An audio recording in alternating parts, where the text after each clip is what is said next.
this like 5 times. I'm ready to actually do this introduction and get on with the flame working. Hi everybody, I'm Robin. Welcome, welcome, welcome to the dungeon. Today what we're going to be working on, I was a little inspired by this random magazine that I got in the mail. I was just looking through it and I saw this picture of a couple of these little mushrooms, and I just was like, oh, that's so cool. And I thought, you know, that would look great in glass. I love to make mushrooms. I certainly don't like to eat mushrooms. They are just as important to this earth as the bees are. Beautiful little bits of fungus. I'm gonna make a few, maybe 3 different toadstools. You'll be able to put these in a plant or in a planter, and these would be perfect there in the garden. I'm really excited to be able to make these for you and just be able to play around with the glass. I haven't done these toadstools before, and I thought they'd make a really cool little gift. These are all off-mandrel pieces. You'll get a little bit more understanding of how to work off-mandrel on a longer piece. You guys are just wonderful, and I truly appreciate all your comments online. I'm getting to know a lot of you, and what a wonderful crowd we have going on here. It's just awesome. Thank you so much for joining me on this crazy little journey I have going on. Let's go ahead and get started, and we'll see you next time in the dungeon.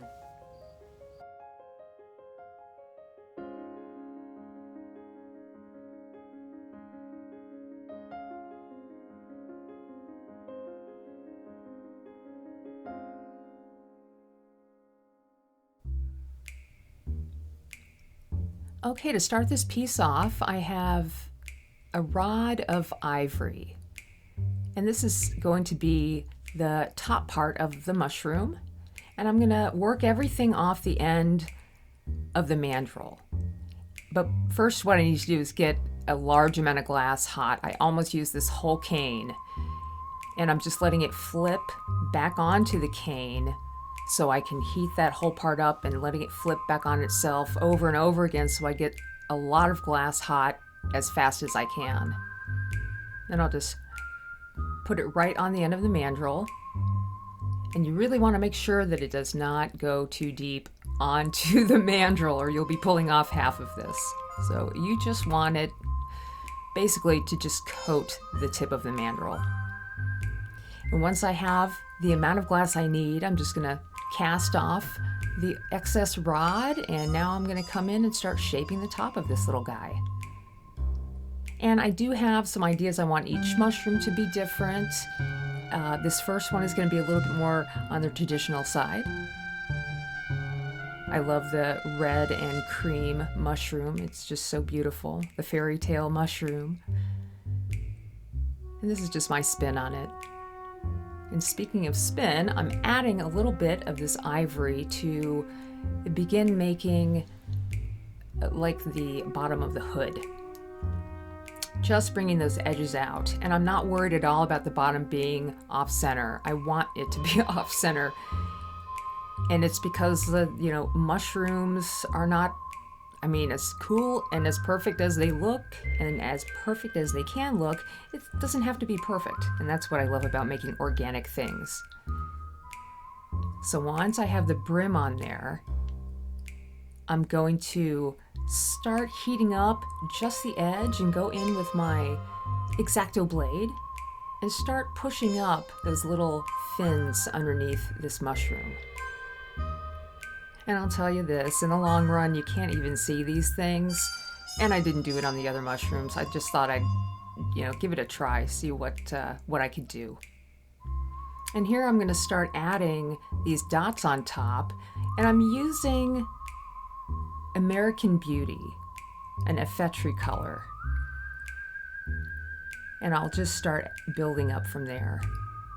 I actually did a color review on American Beauty not too long ago. You can check that out. This color is very, very interesting, and I've been wanting to use it on something else besides, because I haven't used it since I did that the review. So this was a perfect opportunity for me to pull that color back out and play around with it some. I'm just using the back of my knife to shape this because I don't want to flatten out the shape of the mushroom. I just want to use the rounded part of my knife to slowly flatten everything down so I can heat it up really nice without messing with the color too much. And then I'll start adding little dots from there. Okay, maybe not right from there. First I'll add the brim. Sometimes I don't even remember the order that I make these things in. It's funny to me. And that is a coral pink that I just added there. Now we'll start adding a little bit of red dots. And I like the carrot red. That's my favorite red. I find it very bright and a beautiful shade of red. Now I'm just going to work that top a little bit and start getting the shape that I want. And there's the cane I use, and I did make this cane in another video. If I can find it, I'll put it down here. It was a black and white video.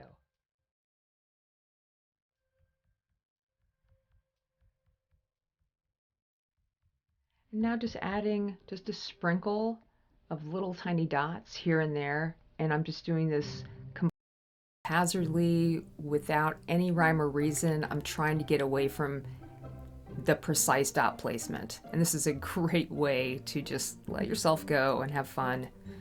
Not that precise dot placement isn't fun, but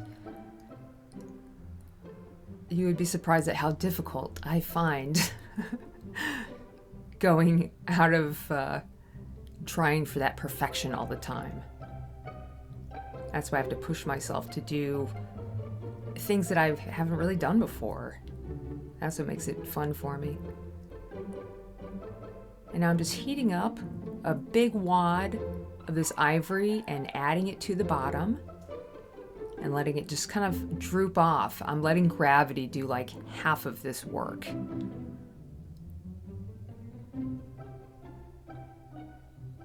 Just shortening it up with the butter knife, thinking about what I'm trying to achieve. And then adding a little bit more. This is so good. This is such a classic me move coming up here. I'll just let you guys watch and enjoy for a bit.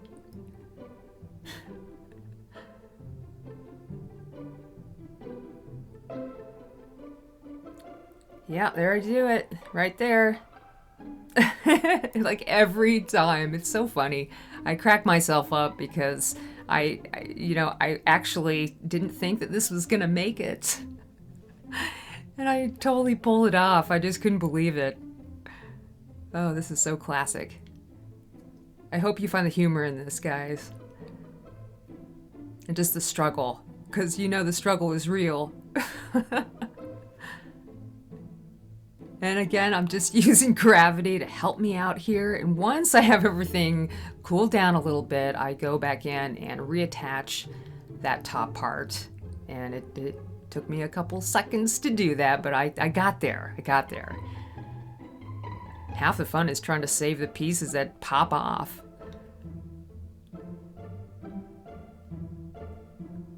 And I want this bottom part to be a little bit longer.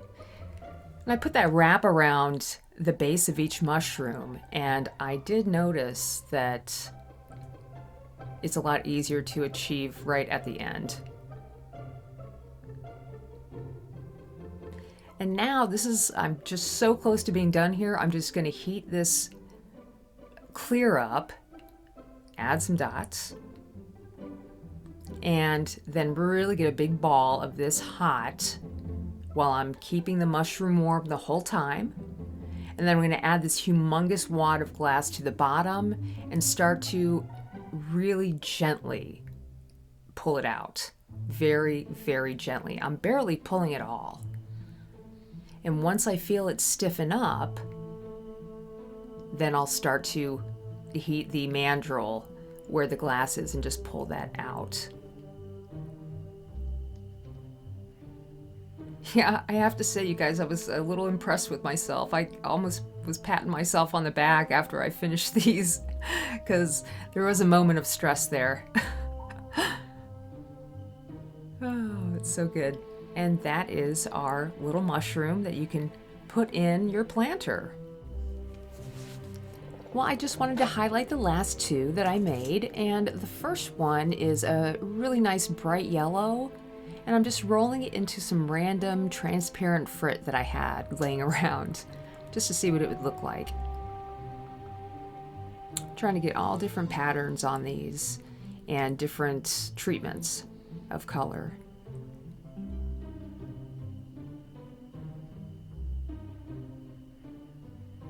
This one I thought would be really nice to make it tall. So I went taller on this mushroom, and you'll see that I almost left the frit on the rocky side. But because I wanted it as tall as I could manage, I ended up melting it all in. And that's okay, it came out really, really cool. I was happy that I used that frit mix and this black wrap on the bottom. Set those colors off nice.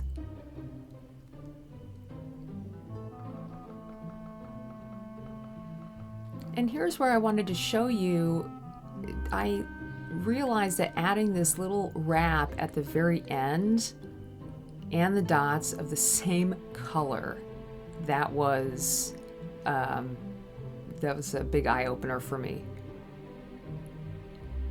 You always learn something every time, especially when you're making something off the cuff like this.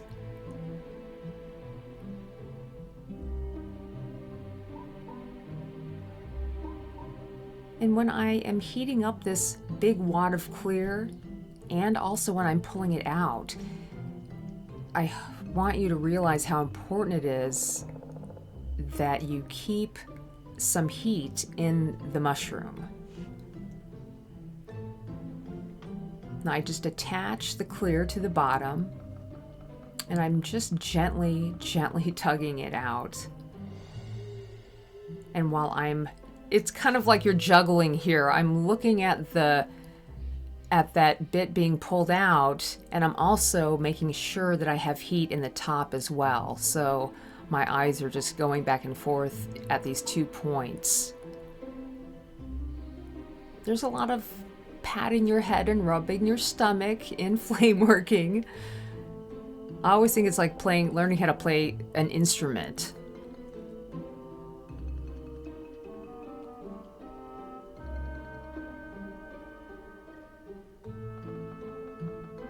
Yeah, this one came out really cute. I love it. And the last one I decided to do was a little cap of a mushroom. Maybe this mushroom hasn't quite yet matured. And I am just adding some clear dots to the top. Those could be raindrops, it could be dew. There's a lot of fantasy in these pieces that I make. And the wonderful thing about fantasy is that you can make them any way you want. There's nobody hanging out over your shoulder trying to drive. You are in control, and that's what's so great about this material. When you figure it out, you can make anything.